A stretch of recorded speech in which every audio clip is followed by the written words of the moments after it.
La historia de Edmund Kemper, conocido popularmente como Ed Kemper o Co-Ed Killer, es considerada una de las más perturbadoras y complejas dentro de la criminología moderna.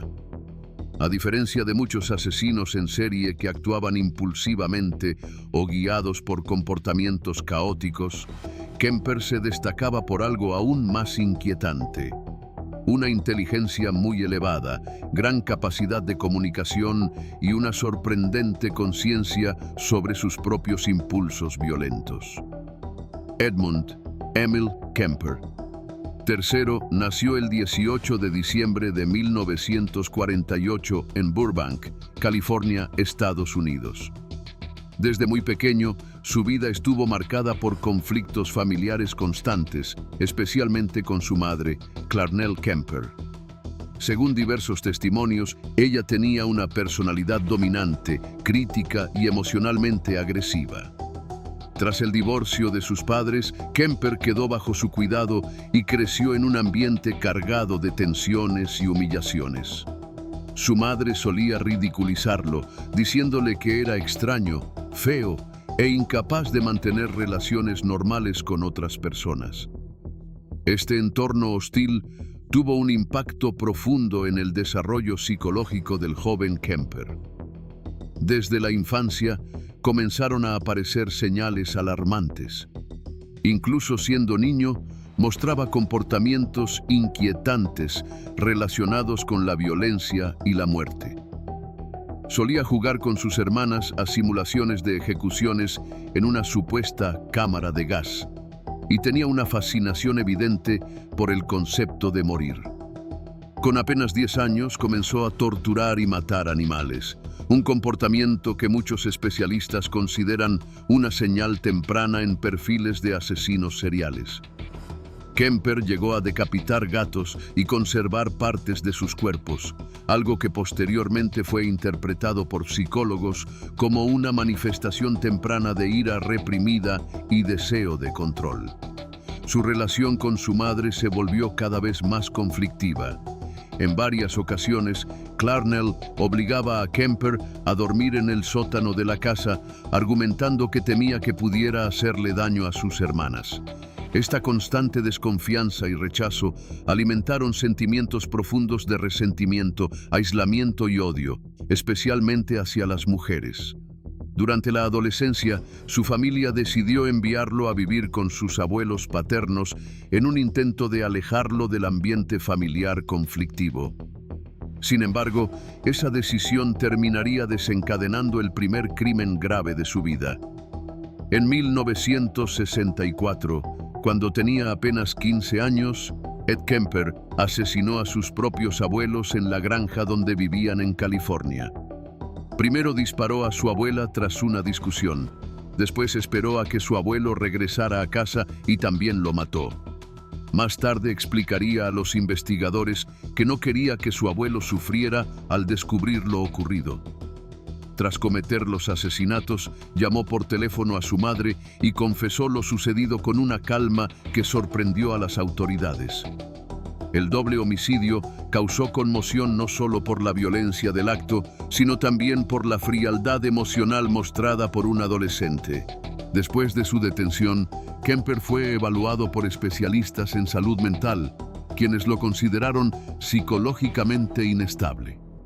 Como resultado, fue internado en el Hospital Estatal de Atascadero, una institución psiquiátrica de alta seguridad. Durante su estancia en el hospital ocurrió algo que sorprendió a los profesionales. Kemper se convirtió en un paciente ejemplar. Mostraba una gran capacidad intelectual. Su coeficiente intelectual se estimaba alrededor de 145 y parecía colaborar activamente con los médicos. Incluso llegó a participar ayudando en evaluaciones psicológicas de otros pacientes, lo que le permitió aprender mucho sobre diagnósticos psiquiátricos y perfiles criminales. Con el paso de los años, algunos especialistas comenzaron a creer que realmente había logrado rehabilitarse. En 1969, con solo 21 años, fue liberado bajo supervisión a pesar de las dudas expresadas por ciertos profesionales. Aquella decisión sería vista posteriormente como un grave error. Una vez fuera del hospital, Kemper volvió a vivir con su madre en Santa Cruz, California.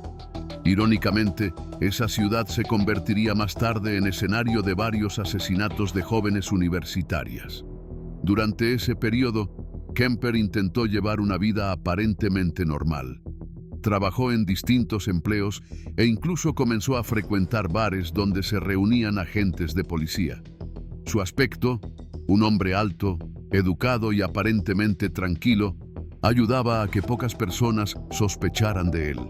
Entre 1972 y 1973 comenzó la serie de asesinatos que lo haría tristemente famoso. Sus víctimas eran principalmente jóvenes estudiantes universitarias que hacían autostop en la zona. Kemper ofrecía llevarlas en su coche, ganándose su confianza con una actitud amable y relajada. Una vez que estaban dentro del vehículo, las llevaba a lugares aislados donde cometía los crímenes. Los asesinatos solían implicar estrangulamiento, ataques con cuchillo y posteriormente la mutilación de los cuerpos.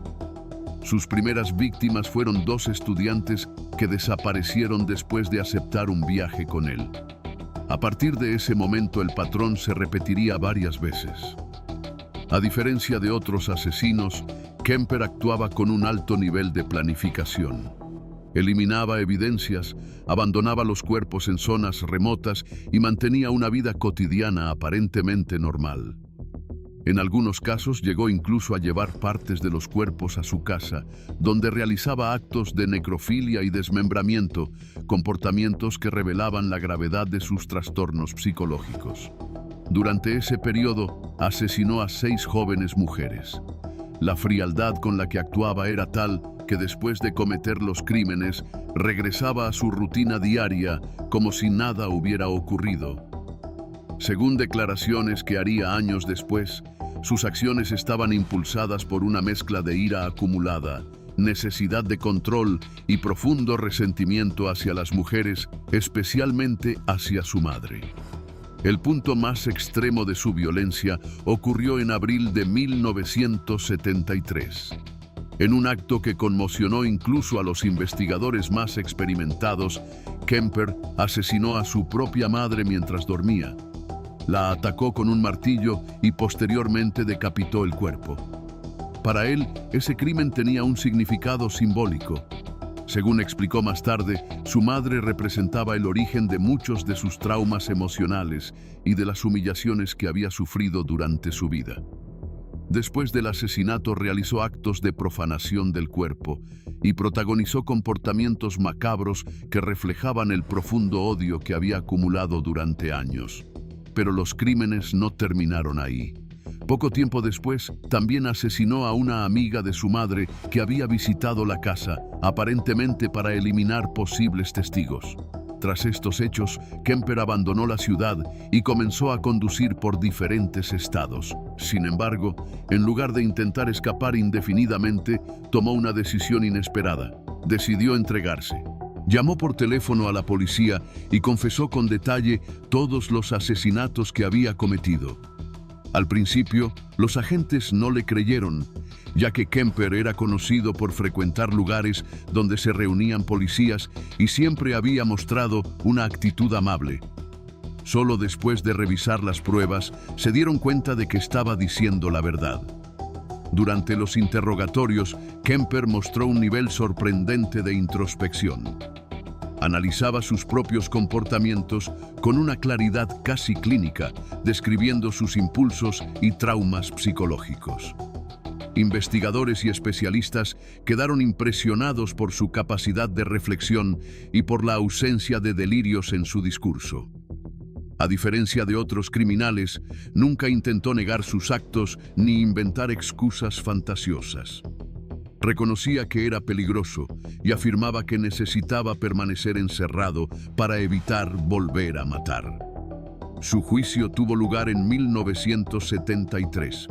Fue declarado culpable de 8 asesinatos y condenado a cadena perpetua. Curiosamente, él mismo pidió recibir la pena de muerte, argumentando que era lo que merecía. Sin embargo, El tribunal rechazó esa solicitud.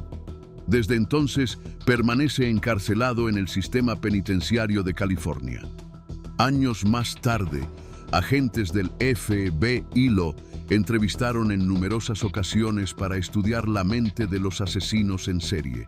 Sus testimonios ayudaron a desarrollar métodos de perfilación criminal que posteriormente se utilizarían en investigaciones reales. Dentro de la prisión, Kemper ha mantenido un comportamiento considerado ejemplar, ha participado en programas educativos y llegó a grabar audiolibros para personas con discapacidad visual. Esta dualidad, la de un asesino extremadamente violento y al mismo tiempo un individuo culto y colaborador, sigue siendo uno de los aspectos más inquietantes de su personalidad. Hoy en día, el caso de Ed Kemper continúa siendo estudiado por criminólogos, psicólogos e investigadores. Su historia no solo relata los crímenes de un asesino en serie, sino también plantea preguntas profundas sobre el impacto de los traumas infantiles, los fallos del sistema judicial y los factores psicológicos que pueden influir en el desarrollo de una mente criminal. Por todo ello, el caso de Kemper sigue siendo uno de los ejemplos más analizados y perturbadores de violencia serial en la historia criminal de Estados Unidos.